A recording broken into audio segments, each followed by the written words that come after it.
السلام علیکم ورحمۃ اللہ وبرکاتہ۔ اعوذ باللہ من الشیطان الرجیم، بسم اللہ الرحمن الرحیم۔ فیہا یفرق کل امر حکیم امرا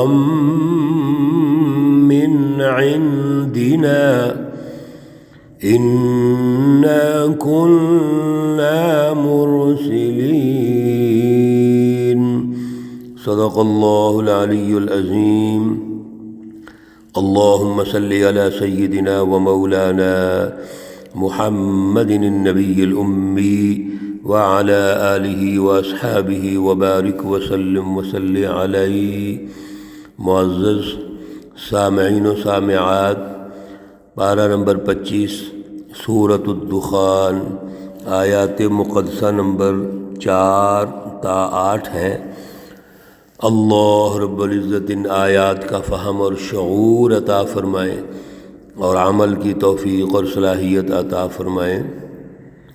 گزشتہ درس میں اللہ رب العزت نے ہماری تربیت فرمائی، ہمیں توجہ کے لیے ارشاد فرمایا کہ آپ الکتاب المبین، اور قسم اٹھا کے ارشاد فرمایا کہ اس کتاب مقدس جو واضح ہے، جو اللہ کا نور ہے، سچی رہنمائی ہے، انسانیت کی دنیا اور آخرت کی ترقی ہے، آپ اپنا قلب، اپنا دماغ، اس کا تزکیہ کیجئے اور آغاز میں اس بات کو ذہن میں بٹھا لیجئے کہ اس کتاب مقدس میں کوئی شک نہیں ہے، یہ سچی ہے، رہنمائی کے لیے ہے اور پھر واضح ہے، کوئی ابہام نہیں ہے۔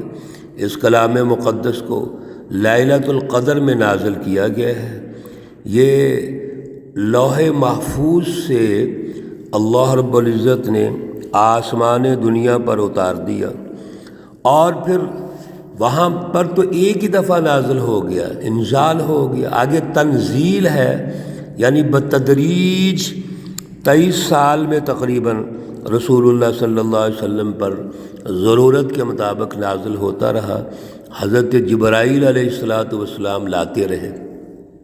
اب یہ کلام مقدس کیوں اللہ نازل کر رہے ہیں؟ اس کا مقصد ہے انذار، یعنی ان نظاموں کو جو باطل نظام ہے، جو ظالمانہ نظام ہے، جو کفر اور شرک پر مبنی ہے، ان کو توڑا جائے، ان کو ختم کیا جائے۔ جب تک اللہ کے اس نور کی بالادستی نہیں ہوتی، اس کا غلبہ نہیں ہوتا، میرے عزیزو، کیسے پہلے نظام ٹوٹیں گے؟ اس کے لیے ایک قومی نظام کی ضرورت ہے، ایک سیاسی نظام کی ضرورت ہے، اس کی بالادستی چاہیے۔ یہ ہے منذرین۔ یہ جو رات ہے لیلۃ القدر، فیہا، اس میں یفرق، فیصلے ہوتے ہیں، اور فیصلے کون سے ہوتے ہیں، کس طرح کے ہوتے ہیں؟ اللہ رب العزت خود ارشاد فرماتے ہیں کل امر حکیم، اس میں ہر وہ فیصلہ ہوتا ہے جو طے شدہ فیصلہ ہے، جانچا ہوا۔ امر حکیم کا مطلب حضرت فرماتے ہیں امر حکیم جو جانچے ہوئے فیصلے ہیں، طے شدہ فیصلے ہیں۔ اللہ رب العزت مالا اعلیٰ میں یہ فیصلے جو دنیا میں بھیجنے ہیں، ان پر باقاعدہ گفتگو ہوتی ہے، بات چیت ہوتی ہے، اور زمین سے اللہ کے بندے جو ڈیمانڈ کرتے ہیں، درخواستیں کرتے ہیں، اپنے لیے، اپنے گھر والوں کے لیے، ملک کے لیے، پوری قوم کے لیے، پوری انسانیت کے لیے، جیسے جیسے اللہ ڈیمانڈز دیکھتے ہیں انسانوں کی، اللہ اس کے مطابق وہاں فیصلے ہوتے ہیں، اور وہ تمام تر فیصلے جو ہیں اللہ ایک شیڈول بناتے ہیں، ان کو لکھواتے ہیں، ان کی ایک ترتیب بناتے ہیں۔ وہ تمام تر فیصلے لیلۃ القدر میں اللہ مالا اعلیٰ کے فرشتوں کو دے دیتے ہیں، وہ پھر آگے مالا سافل، نیچے جو فرشتے ہیں جنہوں نے اس پر عمل درآمد کروانا ہے، اس سسٹم کو واچ کرنا ہے، اللہ ان کو دے دیتے ہیں۔ یہ ہے فیہا یفرق کل امر حکیم، اور وہ تمام کے تمام فیصلے جو ہیں وہ اللہ طے کرتے ہیں، وہ انسانوں کے مطابق، ان کی ضرورت اور مزاج اور ماحول کے مطابق اللہ فیصلے کرتے ہیں۔ اور یہ فیصلے امرم من عندنا، یہ فیصلے ہماری طرف سے ہوتے ہیں۔ یہاں جمع کا صیغہ ہے، ان دینا، ہماری طرف سے۔ ہماری طرف سے مراد یہ ہے کہ اللہ رب العزت کے پاس جو مالا اعلیٰ کے فرشتے ہیں، سب اس کے بارے میں سوچتے، غور کرتے اور اللہ کا حکم مانتے ہیں۔ عندنا اجماع المالا الاعلیٰ مراد ہے۔ اب اللہ رب العزت یہ فیصلے اس کی مینجمنٹ کر کے، شیڈول بنا کے، ترتیب دے کے وہ دنیا میں بھیجتے ہیں مالا سافل کے فرشتوں کے پاس، اور وہ پھر اس کو نافذ کرتے ہیں۔ انا کنا مرسلین، ہم ہیں، بے شک ہم ہیں بھیجنے والے۔ اللہ رب العزت نے یہ جو فیصلے کیے ہیں، اس کے لیے اب ضرورت اس بات کی ہے کہ دنیا کے اندر ایک سسٹم قائم کیا جائے، ایک ایسا نظم و نسق قائم کیا جائے جو فیصلے فرشتے لے کے آئے۔ اب اللہ دنیا میں اپنی سچی جماعتوں کے ذریعے سے اس کو قائم کرتے ہیں۔ رسول اللہ صلی اللہ علیہ وسلم کی بعثت جو ہوئی وہ قومی انقلاب کے لیے ہوئی، بین الاقوامی انقلاب کے لیے ہوئی۔ آپ اللہ کے بین الاقوامی نبی ہیں، لیکن بین الاقوامی سطح پر جو فتوحات ہوتی ہیں، کیسر و کسریٰ کو شکست ہوتی ہے، وہ خلفائے راشدین کے دور میں ہوتی ہے۔ تو آپ مرسل ہیں، اور آپ کے بعد آپ کے صحابہ خلفائے راشدین یہ مرسلین ہیں۔ اس طرح اللہ رب العزت نے اپنے نظام کو قائم کرنے کے لیے دنیا کے اندر اپنے برگزیدہ جو بندے ہیں ان کو منتخب فرمایا تاکہ دنیا میں ایک بہترین ماڈل قائم کر دیں۔ ساری دنیا کو اللہ اپنے ساتھ جوڑنا چاہتے ہیں، اور اسی سلسلے میں اللہ نے انبیاء علیہ الصلوۃ والسلام کو بھیجا، رسول اکرم صلی اللہ علیہ وسلم کو بھیجا ہے۔ یہ جتنے بھی فیصلے ہیں، رہنمائی ہے، رحمتم من ربک، یہ آپ کے رب کی طرف سے رحمت ہے۔ میرے عزیزو، رحمت وہ ہوتی ہے جس میں سچی رہنمائی ہو، جس میں امن ہو، جس میں خوشحالی ہو، جس میں انسانیت کی ترقی ہو، جس میں کسی قسم کی رکاوٹ نہ ہو، وہ رحمت ہوتی ہے۔ رحمت کا تو مطلب بھی محبت ہے، پیار ہے، ہر طرف پیار، ہر طرف محبت، ہر طرف امن، ہر طرف خوشحالی، ہر بندہ خوش نظر آئے، اس کے چہرے پہ خوشی کے آثار نظر آئیں، یہ ہے رحمت۔ یہ کیسی ہوگی؟ جب ہم اس کلام مقدس پر عمل کریں گے، اس کے مطابق نظام تشکیل دیں گے۔ اللہ فرماتے ہیں انہو هو السمیع العلیم۔ ذرا توجہ کیجئے اللہ کے الفاظ پر کہ بے شک یہ ہستی، عظیم ہستی، اللہ کی جو ہستی ہے، السمیع ہے، وہ سنتے ہیں، ہر بات کا اللہ تعالیٰ وہ سنتے ہیں، اور العلیم جانتے ہیں۔ دنیا کے اندر جتنے بھی لوگ ہیں، خواہ وہ مسلمان ہو، کافر ہو، کوئی بھی ہو، جو کچھ وہ کہتا ہے اللہ کو پکارتا ہے، جیسے بھی کہتا ہے اللہ سنتے ہیں۔ یہاں سے ایک اور بات واضح ہو گئی، جب اللہ اپنے بندوں کی سنتے ہیں، جبر نہیں کرتے، ان پہ فورس نہیں کرتے، اللہ چیزیں ٹھونستے نہیں ہیں، بلکہ اللہ ڈیمانڈ دیکھتے ہیں۔ اللہ رب العزت کو جب پکارتے ہیں تو اللہ رب العزت پکار سنتے ہیں۔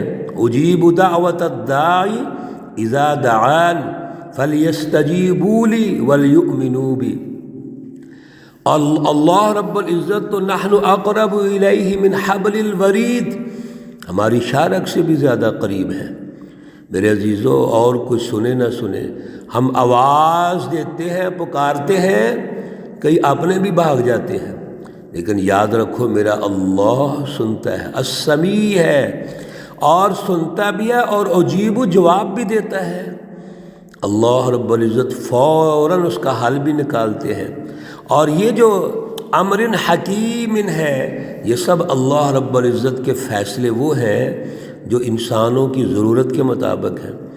اللہ سن کر فیصلے کرتے ہیں، العلیم جانتے بھی ہیں کون سا کام بہتر ہے، کون سا کو نقصان دہ ہے، کیسا ہونا چاہیے، سب اللہ کے علم میں ہے۔ اور پھر اللہ کی صفتیں کیا ہیں؟ رب السماوات والارض وما بینہما، اللہ تو وہ ہے جو آسمانوں اور زمین اور جو کچھ ان کے اندر ہے، اللہ ان کے رب ہے۔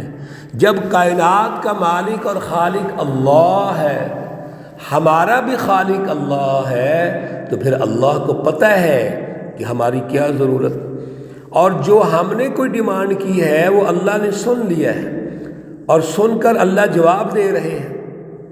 اس لیے فرمایا ان کنتم موقنین، تمہیں یقین ہونا چاہیے۔ میرے عزیزو یہ لفظ اللہ کی توجہ کیجئے ذرا، ان کنتم موقنین، اگر تم کو یقین ہے۔ آج یقین کی دولت سے ہم محروم ہو گئے ہیں، اللہ پہ یقین نہیں کرتے، ظاہری چیزوں پہ یقین کرتے ہیں، چند مفادات پہ یقین کریں گے، چند تعلقات پہ یقین کریں گے۔ اللہ سے جو تعلق ہے، جو واضح کہہ رہا ہے سمیع العلیم، اس پہ یقین ہی نہیں ہوتا۔ عزیزو یقین کر کے دیکھو اللہ پہ، اللہ پھر کیسے پوری کرتے ہیں۔ ان کنتم موقنین، اگر تم اللہ پر یقین کر لو سارے مسائل حل ہو جائیں گے۔ اور اللہ کی ذات تو وہ ہے لا الہ الا ہو۔ جب یہ سارا کچھ اللہ کا ہے، آسمان زمین جو کچھ اس کے درمیان ہے، اور پھر سارے فیصلے اوپر سے آ رہے ہیں، تو پھر اللہ کو چھوڑ کر کسی اور کے در پہ جانا یہ کتنی حماقت ہے۔ کیسے اللہ کے در کو چھوڑ سکتے ہو؟ اختیارات اللہ کے ماننے پڑیں گے، اللہ رب العزت کی حاکمیت کو قائم کرنا پڑے گا، عملی نظام بنانا پڑے گا۔ یہ ہے لا الہ الا ہو۔ کوئی اختیارات کا مالک نہیں، حکومت کا مالک نہیں ہے، بادشاہت کا مالک نہیں، عبادت کا مالک نہیں، صرف اللہ ہے۔ یحیی و یمیت، وہی زندہ کرتا ہے، وہی مارتا ہے، سب کچھ اسی کے کنٹرول میں ہے۔ ربکم و رب آبائکم الاولین، یہ تمہارا بھی رب ہے، اور پہلے جتنے تمہارے بزرگ والدین جتنی پہلے نسلیں گزر چکی ہیں، سب کا رب اللہ ہے۔ ربکم و رب آبائکم الاولین، سب کا رب اللہ ہے۔ پھر میرے عزیزو اللہ ہی کو پکارنا ہے، اللہ ہی سے ہم نے یقین پیدا کرنا ہے، توقع نہیں، یقین۔ توقع اور چیز ہوتی ہے، یقین اور ہے۔ یقین پیدا کرنا ہے، اللہ رب العزت پہ ہم نے بھروسہ کرنا ہے، اللہ رب العزت کی رٹ کو قائم کرنا ہے اپنے دماغوں اور دلوں پر، اور پھر اپنے سماج اور معاشرے پر۔ یہی اللہ کی ڈیمانڈ ہے۔ آج بھی اللہ کی اس ڈیمانڈ کو پورا کر لو میرے عزیزو، ہر طرف امن آئے گا، خوشحالی آئے گی، دنیا اور آخرت میں ترقیاں ہوں گی، کامیابیاں ہوں گی، اللہ خوش ہو جائیں گے۔ اور جب اللہ خوش ہو جائیں پھر کسی قسم کی کمی نہیں آ سکتی۔ اللہ ہمیں توفیق عطا فرمائے۔ اللہ رب العزت تمام بیماروں کو شفائے کاملہ عاجلہ مستمرہ عطا فرمائے۔ اللہ رب العزت تمام مرحومین و مرحومات کو جنت الفردوس میں اعلیٰ مقام عطا فرمائے۔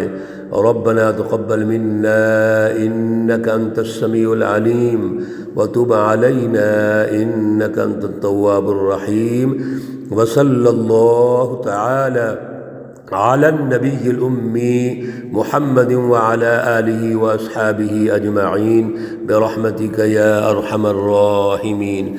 السلام عليكم ورحمة الله وبركاته.